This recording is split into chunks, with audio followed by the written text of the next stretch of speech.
Սոցփաթեթ ունեցող նախարարի բաժնի պետի պետական մյուս ծառայողների կամ ուսուցչի դեպքում պետությունը առողջության պարտադիր ապահովագրության համար խոստացած 6000 դրամը չի տա, որովհետև նրանք բյուջեից տարվա կտրվածքով ճիշտ 72,000 արդեն իսկ ստանում են հանգստի, հիպոթեկի, ուսման վարձի և այլ ծախսերի հոդվածով։ Կարող են այդ գումարից փոխանցել, տեղեկացնում են բարեփոխում մշակողները։ 201,000 և ավել ստացող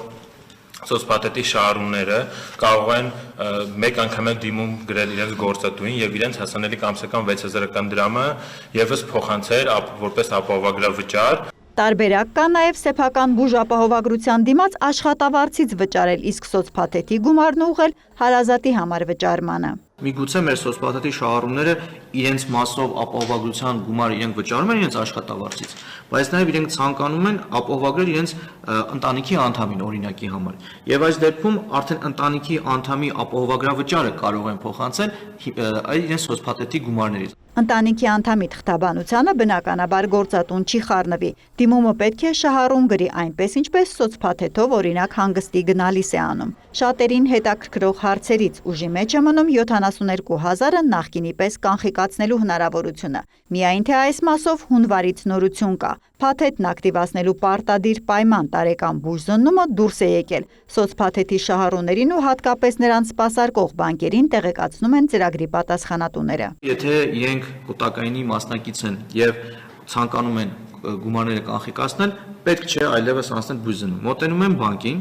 որպեսզի կանխիկացնեն։ Կանխիկացվող փողն ի դեպ հիշեցում չի կարող գերազանցել նախորդ տարվա ընթացքում կուտակայինին փոխանցած գումարի չափը։ Սոցփաթեթի բուժզննության մասով, որպեսզի հակասություն չլինի, առողջապահության նախարարությունից նրբություն են նշում։ Եթե դու ուզում ես քո սոցփաթեթի գումարը ստանաս, պարտադիր չի դու գնաս անցնես բուժզննում, բայց եթե դու ուզում ես, որ ապահովագրական քո փաթեթը գործի, այո, պարտադիր է, որպեսզի դու անցնես բուժզննում։ Ըստ Տիգրան Հովհաննիսյանի, սոցփաթեթի շահառուները ցանկության դեպքում նախկինի պես կկարողանան օգտվել նաև առանց առողջական գանգատի, այսպես կոչված կանխարգելիչ արյան անալիզ, ճնշում ստանդարտ ցանկի ծառայություններից։ Նոր հնարավորությունից ապահովագրավճարի կետն է։ Բոլոր մեր սոցփաթեթի շահառուները, ովքեր այս տարվա ընթացքում չեն դիմում իրենց գործատուին, որ իրենց աշխատավարձի հետ զուգահեռ նաև սոցփաթեթի գումարները